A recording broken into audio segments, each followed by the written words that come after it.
দেখো বন্ধুরা, আজ থেকে শুরু করবো অ্যাক্টিভিটি 1।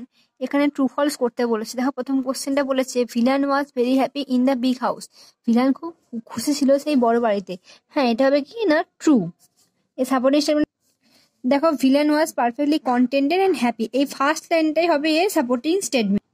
দুইটা কি বলেছে, the other people of the big house are not so happy, বড় বাড়ির অন্যান্য লোকেরা কি খুশি ছিল না, এটা হবে ফলস। দেখো, এই যে এই লাইনটা as far as I could see the people in the big house to seem to be equally at peace with life, তারাও খুব মানে শান্তিতে ছিল জীবন নিয়ে, এইটা হবে এর সাপোর্টিং স্টেটমেন্ট। দেখো, সেটা তিনটা কি বলেছে, no tenant remain in the house for more than a few months, এক মাসের বেশি কিন্তু কেউ কোনো ভাড়াটেই টিকতে পারতো না, এটা হবে দেখো ট্রু। দেখো, এই যে no one remain for more than a few months, কিছু মাসের বেশি থাকতে পারতো না কেউ, এটা হবে সাপোর্টিং স্টেটমেন্ট। দেখো, লাস্টেরটা people started avoiding the house, মানুষজন কিন্তু সেই ঘরটাকে এড়িয়ে যাওয়া শুরু করলো, এটা হবে ট্রু। দেখো, একদম লাস্ট লাইনে আগের লাইন, it came to be known as the ghost house and people avoided it, এইটা হবে সাপোর্টিং স্টেটমেন্ট। দেখো, অ্যাক্টিভিটি 2টা বলেছে শূন্যস্থান পূরণ করতে। আমি একটা করে পড়বো আর খাতাতে উত্তরগুলো দেখে নাও।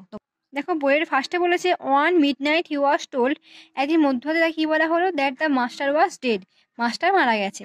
বিয়েরটা, the sons of the late owner left the keys of the house, মৃত আর কি বা মালিকের যে ছেলেরা তারা কার কাছে চাবি রেখে গেল, উইথ ভিলেন, ভিলেনের কাছে। দ্য হাউস অ্যাকোয়ার্ড, বাড়িটা কি মানে আর কি নাম অর্জন করলো, the reputation of being haunted, একটা ভূতের বাড়ি নামে নাম আখ্যা পেল। লাস্টেরটা, even the owners drop the practice of coming and seeing the house, যারা কি বাড়ির মালিক তারাও কিন্তু আসা এবং বাড়িটাকে দেখাশোনা করা ছেড়ে দিয়েছিল।